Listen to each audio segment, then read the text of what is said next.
ঠাকুর আনতে গেছেন, বলেন না? এবার তাকে যখন বৈদিক মন্ত্র দ্বারা ভক্তি সহকারে যখন তাকে প্রতিষ্ঠা করা হলো, তাকে কিন্তু আর প্রতিমা বলা যাবে না। তখন সে কে? সাক্ষাৎ দেবী। প্রতিমা বলে কেউ পূজা করে? তাই না? সাক্ষাৎ দেবী। সেই জন্য বিগ্রহ আপনি বলবেন এ তো পেতলের, ধাতুর, কে বলে দারু, কাস্টর, প্রস্তর ইত্যাদি বলবেন।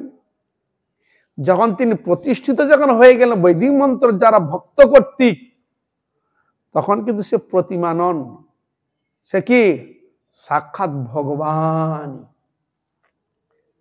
তাহলে বোঝা গেল? তো এইখানে শব্দ ওই জন্য বলছেন যে জগতের মানুষ মনকল্পিত উপাসনায় পৌত্তলিকতা, তার মনকল্পিত করছে সেটা পুতুল পূজা করে, বুঝলেন? কিন্তু ভক্ত যে পূজা করে, আরাধনা করে, তার যে সেবা করে, নিত্য ভোগ রাখ দেয়, সে কিন্তু পুতুল নয়, সে কে? সাক্ষাৎ ভগবান বিরাজমান।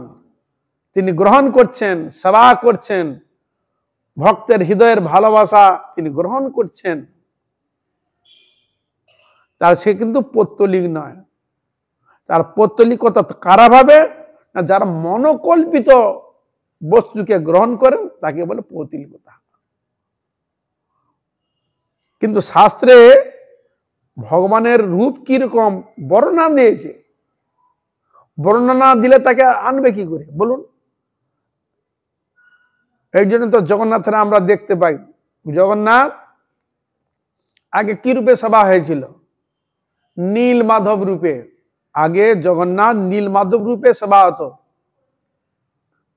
সেখানে বিশ্বাবসু সবর তার সেবা করত।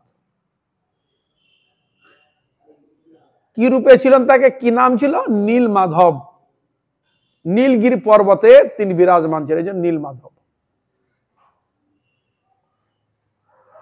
সেই ভগবান যখন তিনি পূজা নেওয়ার জন্য ইন্দ্রদ্যুম্ন মহারাজের কাছে যখন তিনি মনস্থ করলেন, দেখিয়ে দিলেন তার রূপ, তখন তাকে খুঁজে বেড়াচ্ছে, কোথায় সে তো জানে না, তাই তাকে পাঠিয়ে দিয়েছিলেন।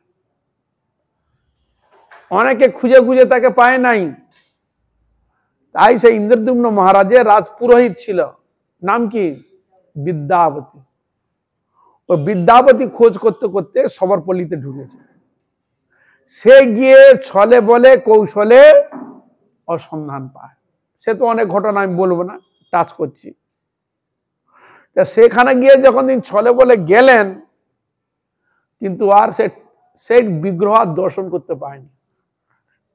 সে বিগ্রহ অন্তর্ধান হয়ে গেছে, আর নেই। তাহলে ওই খবর তিনি দিতে গিয়েছিলেন যে আগে দর্শন করেছিল, রাজাকে যখন নিয়ে এসে দেখে সে বিগ্রহ নেই, তাহলে নীলমাধবকে দর্শন কে করেছে? বিদ্যাপতি দর্শন করেছে। তা সে খবর দিতে গিয়েছে, যখন রাজাকে যখন নিয়ে আসে ইন্দ্রদ্যুম্ন মহারাজকে, তাকে যখন বিগ্রহ যখন নিয়ে আসে, সেখান থেকে বিগ্রহ নেই। তা বিগ্রহ যখন নাই, তখন কি করলো? নিশ্চয়ই আমরা নিয়ে চলে যাব বলে হয়তো ওই সমাজ করতো বিশ্বাবসু, ও মানে লুকিয়ে রেখে দিয়েছে, ঠাকুরকে নিয়ে অন্য জায়গায় লুকিয়ে রেখেছে গোপন করে, তাকে বন্দি করলো। বল কোথায় আছে বল? বল আমি তো নিয়ে এখানেই ছিল ঠাকুর, আমি তো ঠাকুর ওইখানেই ঠাকুর ছিল আগে থেকে, আমি সেবা পূজা করতাম, আমি কোথায় নিয়ে যাব? তাকে পিড়াপিড়ি করতে আরম্ভ করলেন। তখন দৈববাণী হচ্ছে, সে ভগবান দৈববাণী করছে। কি বলছেন? হে রাজা, তুমি আমার এরুবার দর্শন পাবে না, আমার এরুবার তুমি দর্শন পাবে না। তাহলে কি হবে উপায়? তখন ভগবান বলে যে 3টি কাষ্ট যাবে, গিয়ে সমুদ্রে ভেসে তোমার ওখানে উঠবে, সেখান থেকে নিয়ে তুমি বিগ্রহ তৈরি করবে। তাই হলো, বিগ্রহ নিয়ে তৈরি কে করবে? সে ঠাকুরকে দেখেনি। ঠাকুর তৈরি করবে কে? এখানে রহস্য হচ্ছে এইটাই, তৈরি করবে কে? কিন্তু যে আসে কারিগর, হ্যাঁ, একটা বাটুল মেরে বাটুল ভেঙে চলে গেল, তৈরি করা যাচ্ছে না। এখন চিন্তায় পড়ে গেছে। স্বয়ং ভগবান তিনি বিশ্বকর্মা রূপ ধারণ করে এসে উপস্থিত হলো, সে বলে আমি বানিয়ে দেব। কিন্তু সকলের সন্দেহ, তার হাত নড়ছে, বুড়ো হয়ে গেছে, অনেক চুল পেকে গেছে, দাঁত ফোগলা হয়ে গেছে, শরীর লুজার হয়ে গেছে, হাত কাঁপছে। সে বুড়ো বলছে আমি তৈরি করে দেব, আমাকে 21 দিন সময় দিতে হবে। কিন্তু আমি অলক্ষ্যে ঘরের ভিতরে কেউ দেখতে পাবে না। বুড়ো কি বলে ভাই, মরে যাবে তো, কিন্তু আমি যেটা বলছি এটা তুমি করো, সত্যি হবে। তাই তার কথা বিশ্বাস করলো। কেন? যে ভগবান তাকে অনুপ্রাণিত করে বলেছিল এখানে আমি আসছি, আর সেই ভগবান হৃদয় অনুপ্রাণিত হলে, বিশ্বাস করেলে, ও কিন্তু সাধারণ কেউ নয়, তার মধ্যে তার বিশ্বাস করে নিল। তাই ওই 3টি কাষ্ঠকে ভিতরে রেখে তৈরি করলেন। কিছু প্রথম দিন দরজা জানলা বন্ধ করতে আওয়াজ হচ্ছে, কাজ হচ্ছে, ঠকঠাক ঠকঠাক আওয়াজ হচ্ছে। কিন্তু কিছুদিন পরে দেখা গেল কোনো আওয়াজ নেই। সকলে মনে ওই দিকে আছে, হ্যাঁ, যে এখানে যখন হয়েছে বিগ্রহ হচ্ছে হচ্ছে হচ্ছে, কোনো আওয়াজ নেই। তখন ওর মধ্যে সকলের মধ্যে সমালোচনা উঠলো। রানীকে শোনাচ্ছে সব। রাজার মাথা খারাপ হয়ে গেছে মনে হয়, একটা বুড়ো লোক, হ্যাঁ, ঘরের ভিতরে আহার নাই, খাওয়া দাওয়া কিছু নাই, ঘরের ভিতরে সম্পূর্ণ দরজা জানলা বন্ধ করে দিয়ে করেছে। প্রথম তো আওয়াজ হচ্ছিল, মনে বুড়োটা মারা গেছে, আওয়াজ হচ্ছে না, কি ভাববে? মারা গেছে নিশ্চয়ই বুড়ো। হ্যাঁ, এই জন্য বলছে বুড়ো লোককে ঢুকিয়ে দিয়েছে। সে প্রথমে সেই যে মা ছিল, সে চ্যাংলা এসছিল কাজ করতে, সে তার ছেনি হাতে ভেঙে দিয়ে পালিয়ে গেছে। আরে বুড়োটা নাকি সে নাকি করবে, কি করে সম্ভব? যাই হোক, এরকম করতে করতে কদিন হয়ে গেল? কদিন? 14 দিন।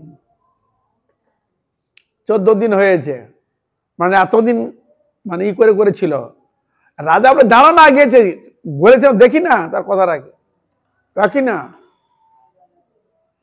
একটু ধৈর্য ধরো না। কিন্তু রানী বারবার বলে, ও তুমি এরকম করছো, বুড়োটা মারা গেলে তো আরো বদনাম হবে। দেখুন, আরো তার বাধা হয়ে দাঁড়িয়ে গেছে। স্ত্রী বারবার গুলো তাকেই করছে। আচ্ছা, তোমরা যখন বলছো ঠিক আছে, আমি খুলছি। জোর করে যে খুলতে গেলেন, কি হলো? সে বুড়ো আর নেই, বুড়োকে খুঁজে পাওয়া যাচ্ছে না। আর 4টি মূর্তি দেখতে পেল, কিন্তু সে মূর্তিগুলো কমপ্লিট নয়। হ্যাঁ, কমপ্লিট নয়। বড় বড় চোখ, হ্যাঁ, হাতগুলো হাতের ইয়েও আসেনি, শুয়ে পর্যন্ত হয়ে আছে, এরকম হয়ে আছে। শরীর পুরো সম্পূর্ণ হয় নাই, এইটুকু পর্যন্ত হয়েছে। 4টা কি কি বিগ্রহ? বলরাম, জগন্নাথ দেব, সুভদ্রা,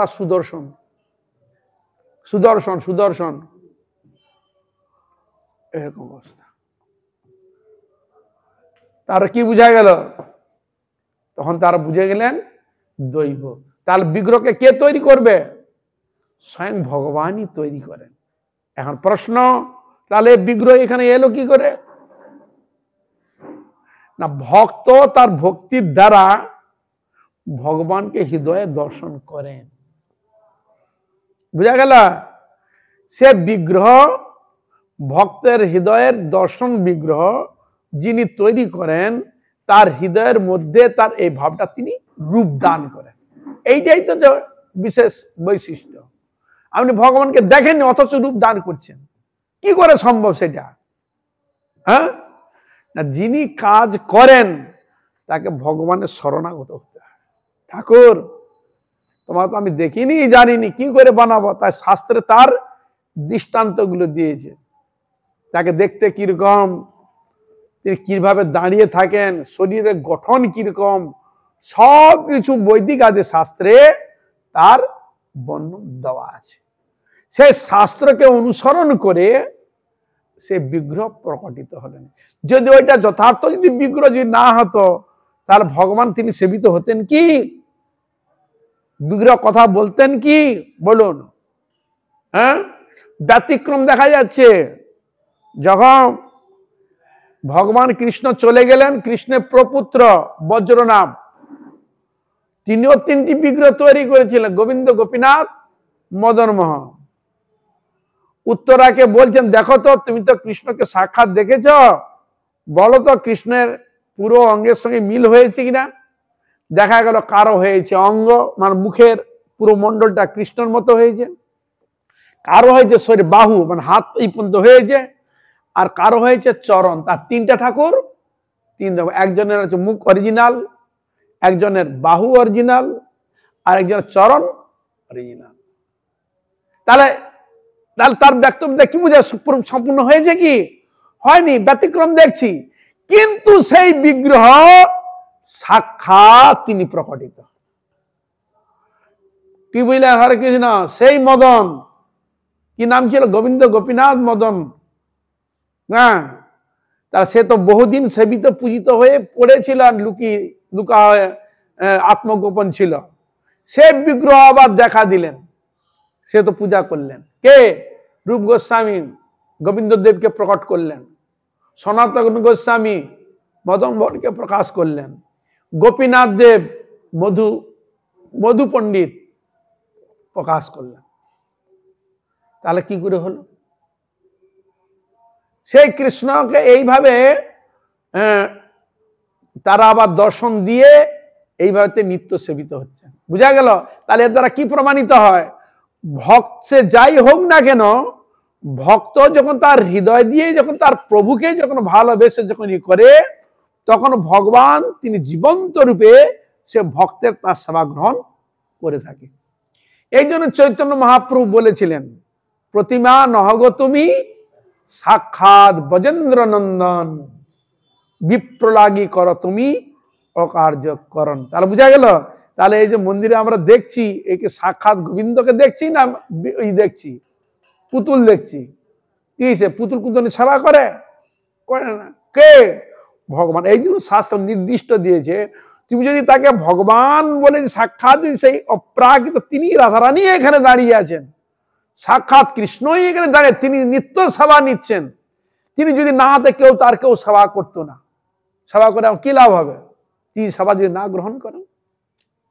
হ্যাঁ, তা এই জন্য কেউ যদি বিগ্রহ, প্রতিষ্ঠিত বিগ্রহ কেউ যদি মনে করে কাঠ, মাটি, পাথর, প্রতিমা বিশেষ, তাহলে কি হবে? ঠাকুরের চরণ অপরাধ হয়ে যাবে। সে কিন্তু ভগবানের কৃপা সে কোনোদিন পাবে না।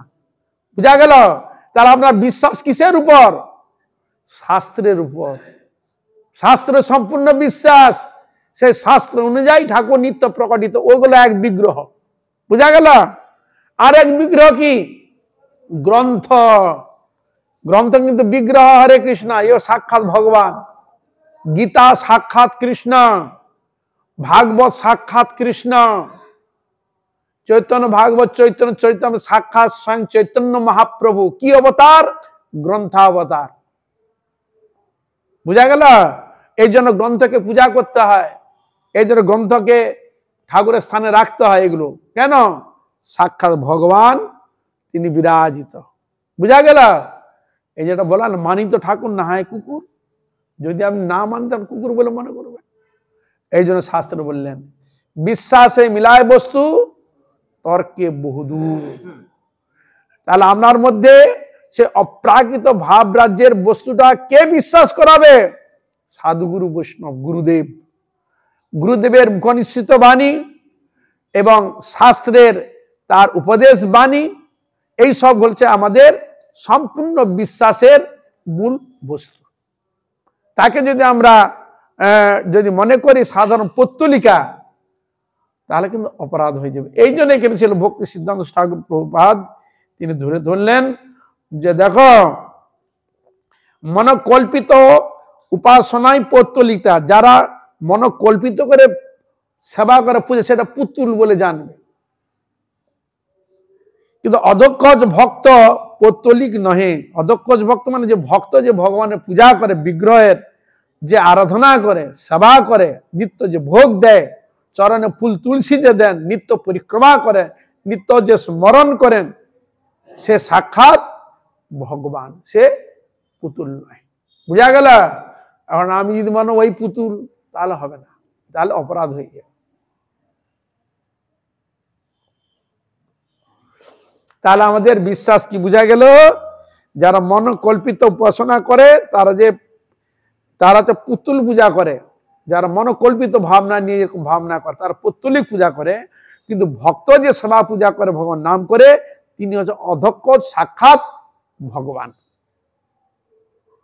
আর সেবা করে।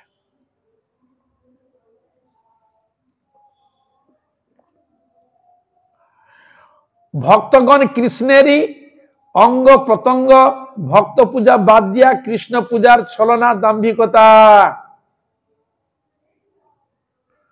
একটা সুন্দর দৃষ্টান্ত দিলেন, ও যে ভক্তগণ কৃষ্ণেরই অঙ্গ প্রত্যঙ্গ। ভক্তগণ কার অঙ্গ প্রত্যঙ্গ? ভগবানের অঙ্গ প্রত্যঙ্গ। কে? ভক্ত। ভক্ত পূজা বাদ দিয়া কৃষ্ণ পূজা ছলনা বা দাম্ভিকতা।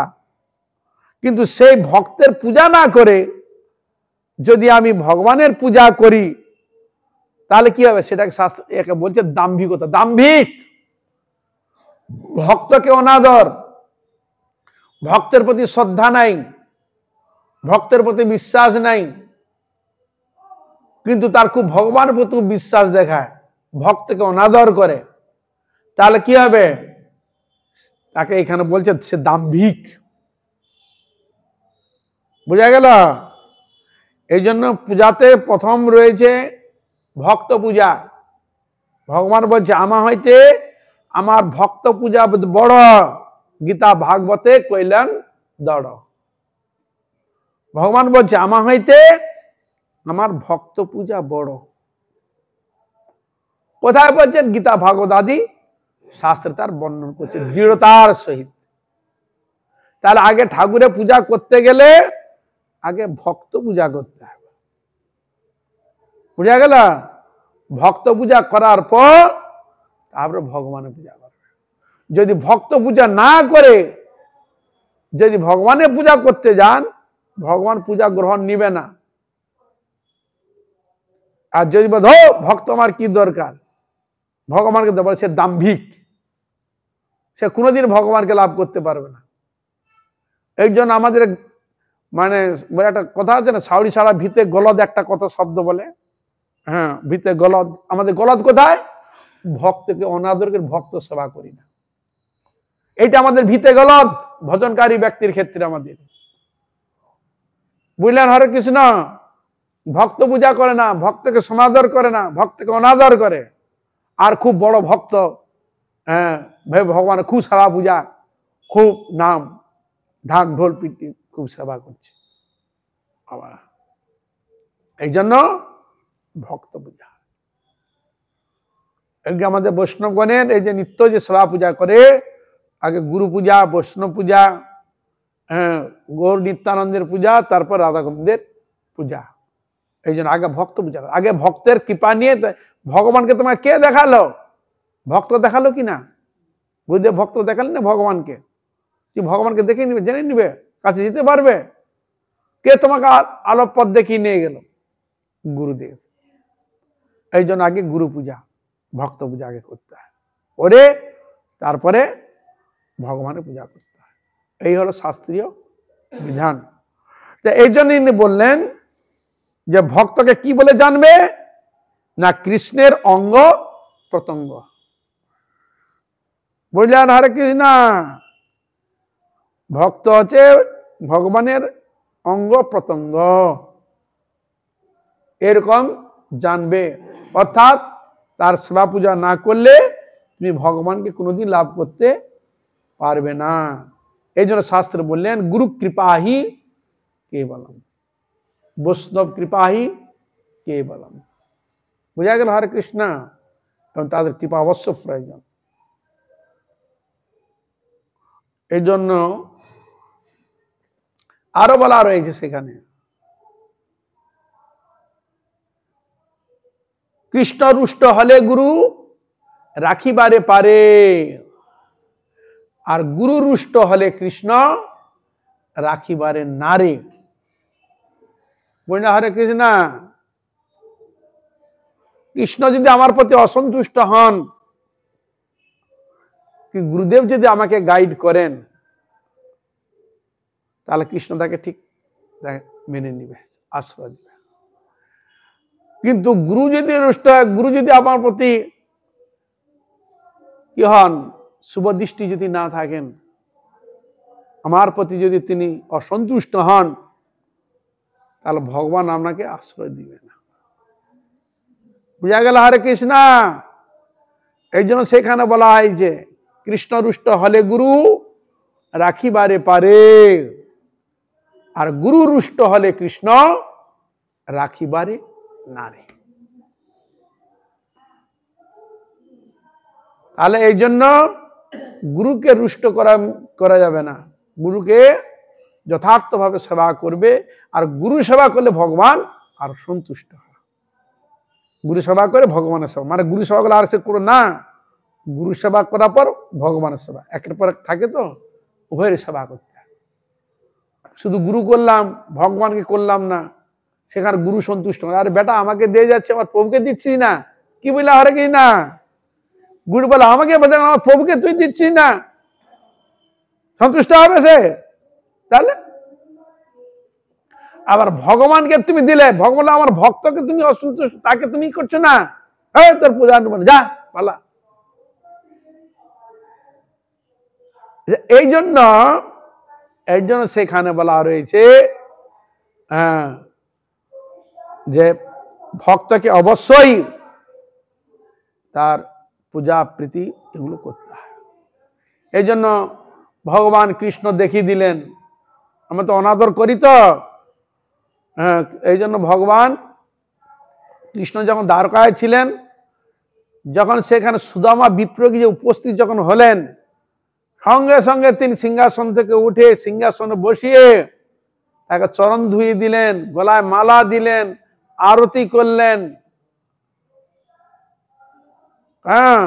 দেখালেন নিজে আচরি ধর্ম জীবেরে শেখায়, আপনি না কইলে ধর্ম শেখানো না যায়। এই জন্য ভগবান দেখো তোমরা করবে, ভক্তের কৃপা নাও, ভক্তের কৃপা নিলে ভগবান অবশ্যই কৃপা তুমি পাবে। আমার বঞ্চিত কেন হয় না? ভক্তের কৃপা আমরা নিতে চাই না, ভক্তের সেবা করতে চাই না, আমরা খালি ডাইরেক্ট ভগবানের কাছে চলে যেতে চাই। সেবার দাম্ভিকতা দেখাই, খুব বড় সেবক, হবে না।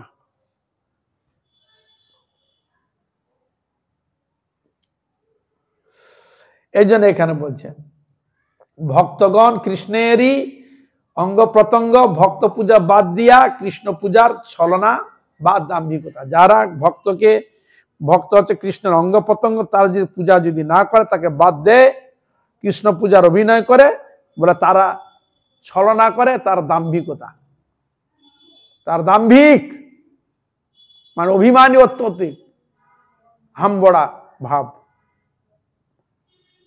এটা করতে গিয়ে কত ঝামেলা হয় জানেন? কোথায়? মহাপ্রভু লীলাতে রয়েছে। কে সেটি? চাপাল গোপাল। চাপাল ভগবান চৈতন্য মহাপ্রভু শ্রীবাস পণ্ডিতের বাড়িতে রোজ কীর্তন করেন,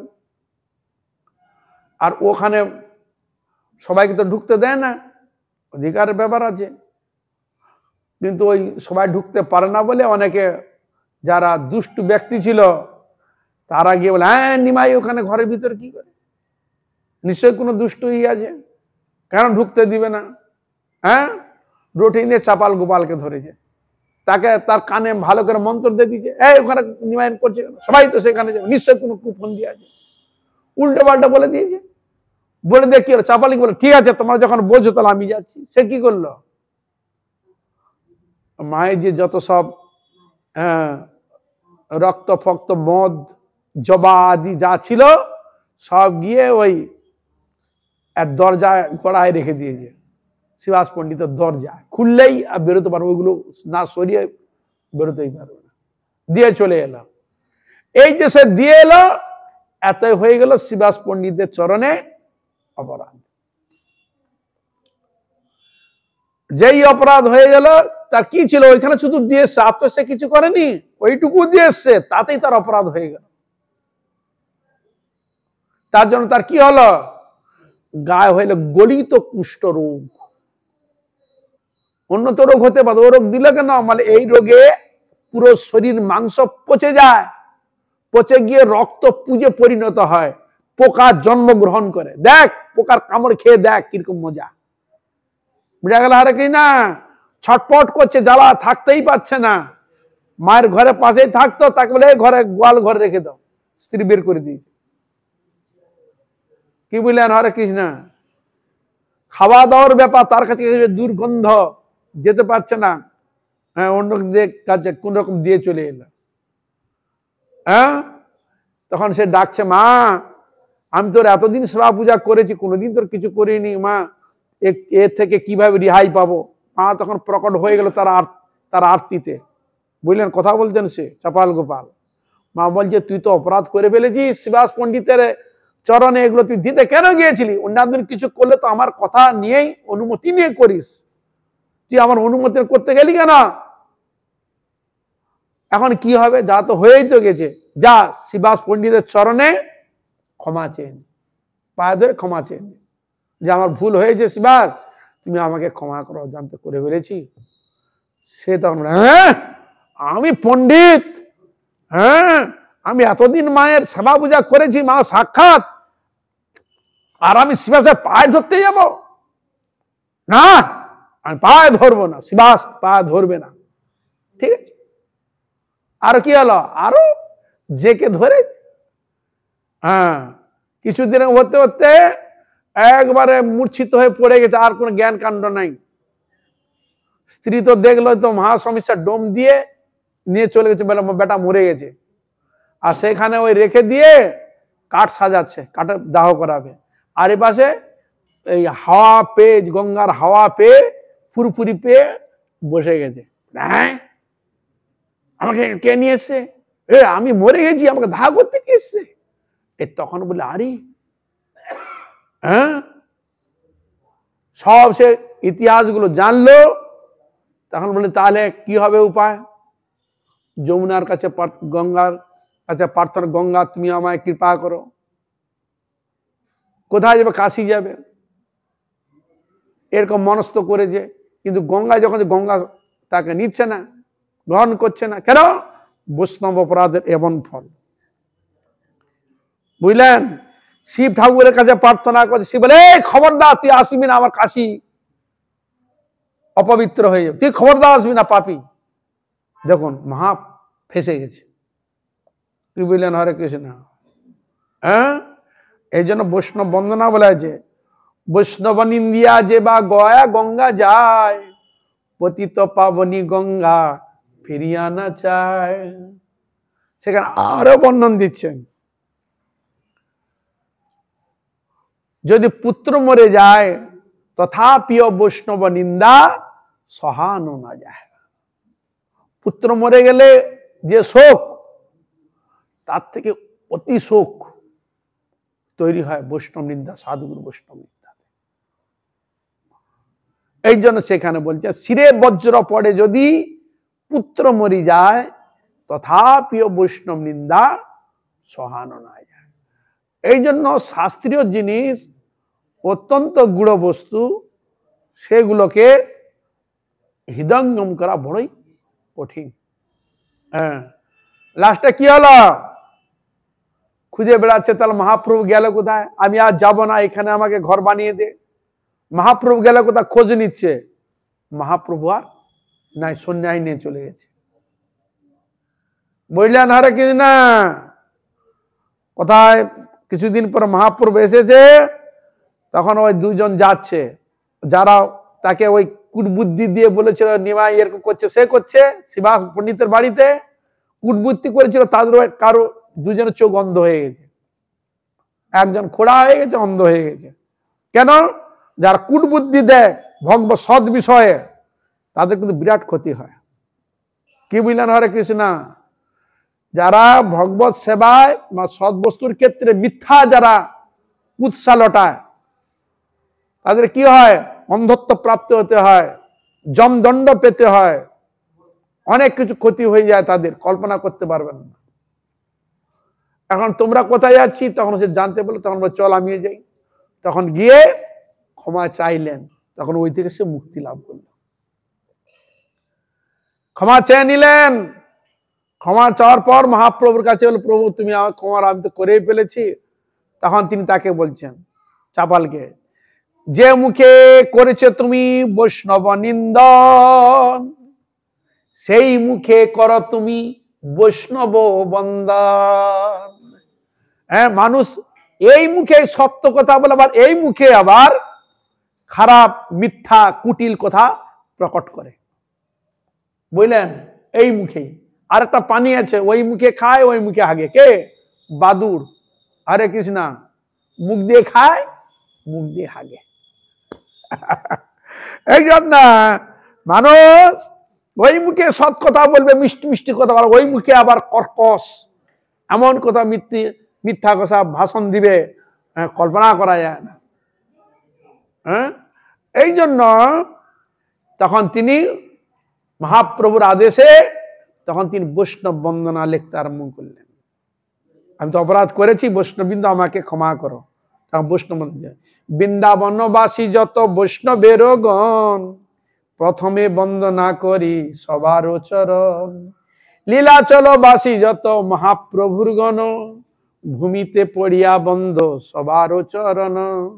নবদ্বীপবাসী যত মহাপ্রভুর ভক্ত, সবার চরণ বন্ধ হইয়া অনুরক্ত।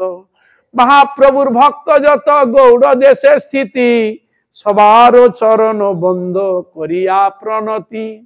যে দেশে বৈশে গৌরাঙ্গের গণ, ঊর্ধ্ব বাহু করি বন্ধ সবার চরণ। হইয়াছেন হইবেন প্রভুর যত দাস, সবার চরণ বন্ধ দন্তে করি ঘাস। ব্রহ্মাণ্ড তারিতে শক্তি ধরে জনে জনে, এ বেদ পুরাণের গুণ গায় যে বা শুনে। মহাপ্রভুর গণ সব পতিত পাবন, তাই লোভে মুই পাপি লইনু শরণ।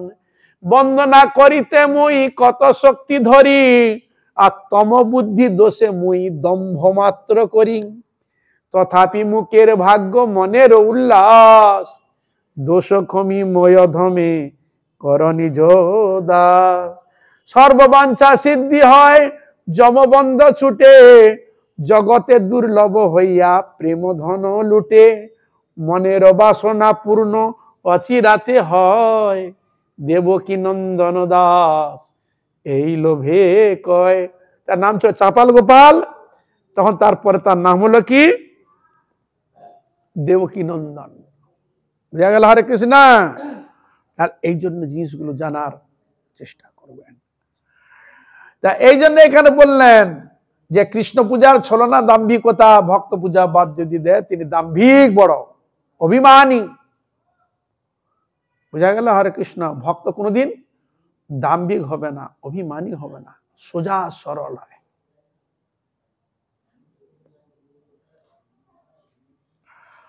ভগবান ও ভক্তের সেবা করিলেই গৃহব্রত ধর্ম কম পড়ে।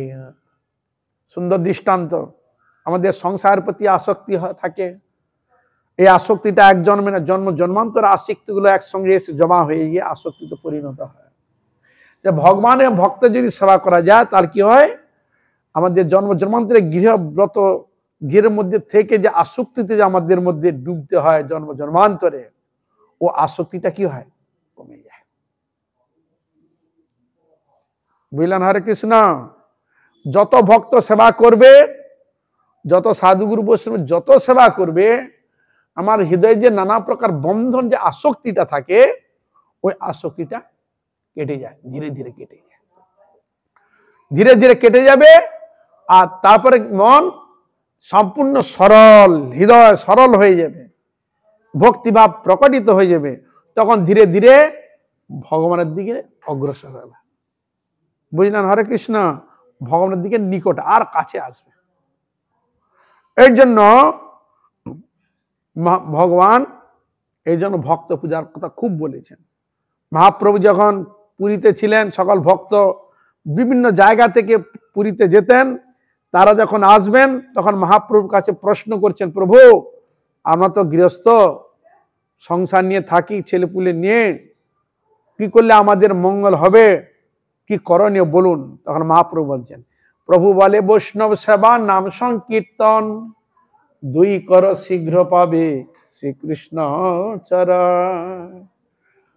তুমি দুটা করবে, যা তোমার সামর্থ্য যতটুকু পারো, বৈষ্ণব সেবা করবে, ভক্ত সেবা করবে, আর ভগবানের নাম করবে, নাম সংকীর্তন করবে।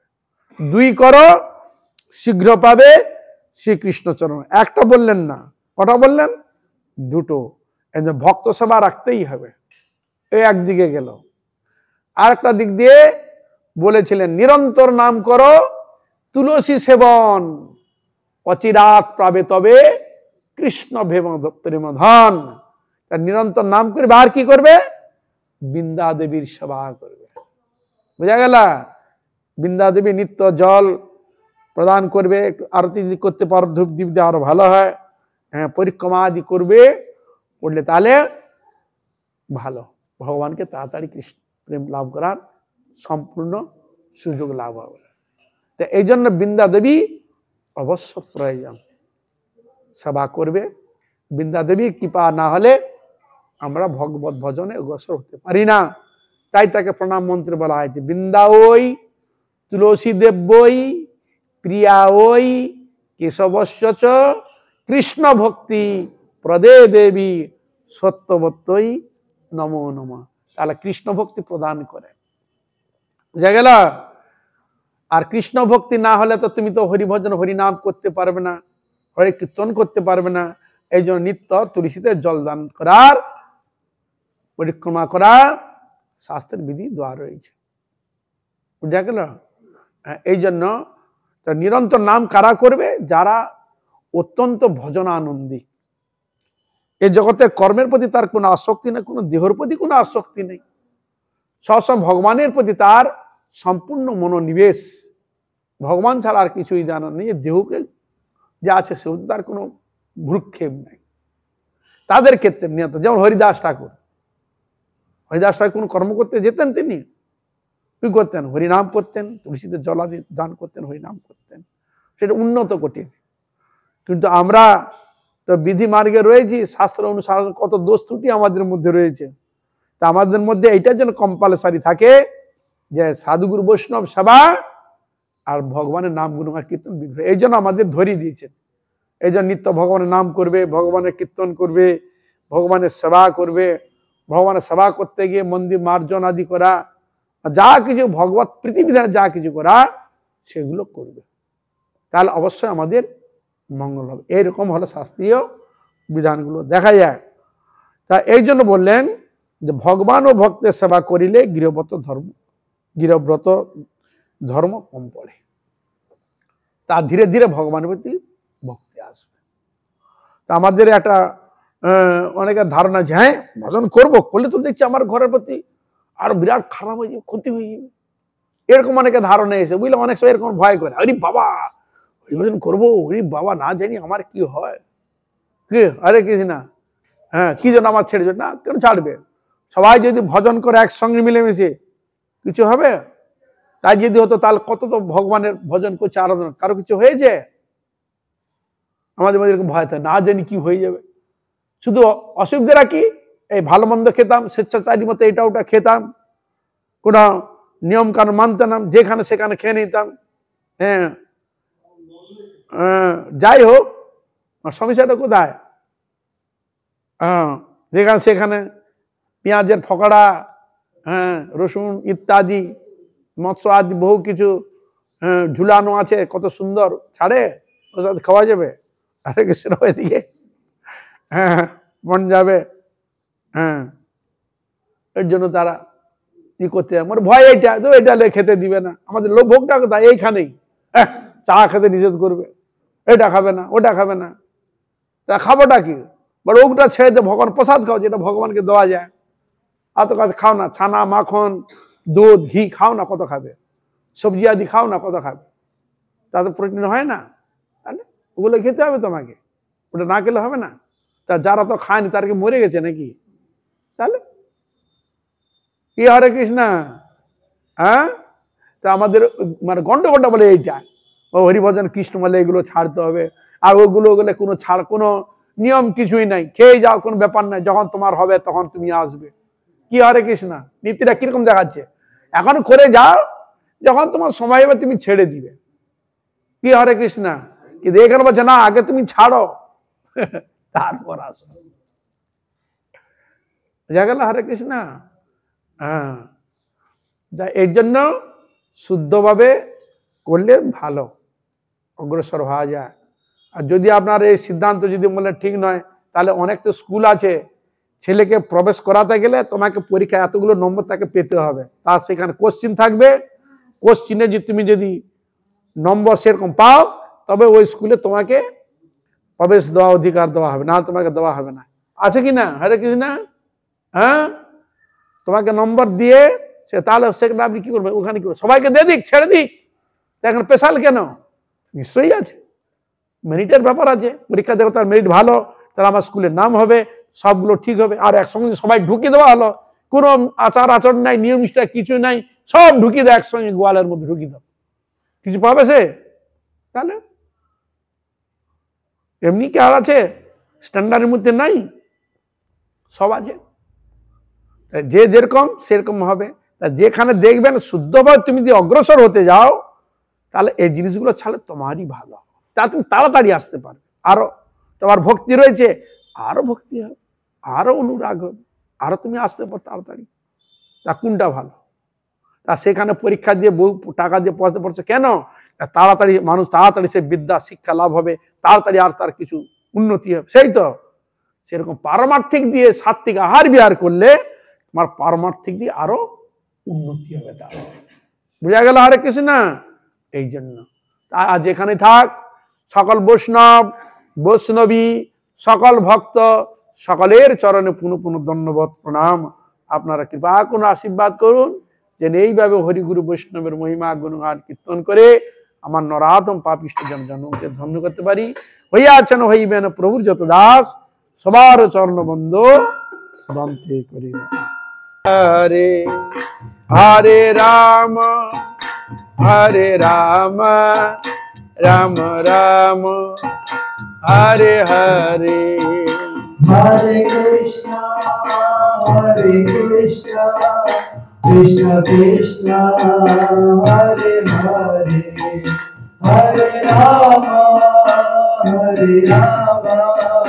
রাম রাম হরে হরে, হরে কৃষ্ণ কৃষ্ণ কৃষ্ণ হরে হরে, হরে রাম রাম রাম হরে হরে, হরে কৃষ্ণ কৃষ্ণ কৃষ্ণ হরে হরে, হরে রাম রাম রাম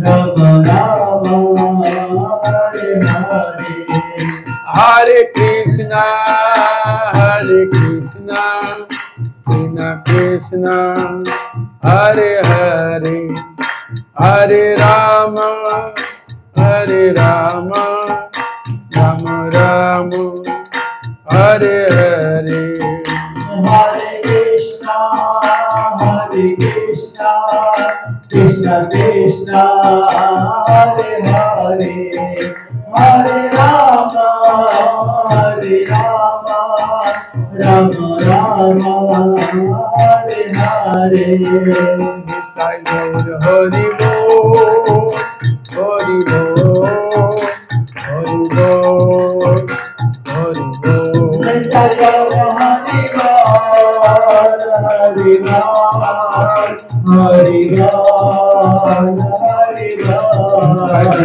হরি বল, হরি বল হরি বল হরি বল হরি বল, হরি বল হরি বল हरि बोल हरि निताय गौर प्रेमानंदे।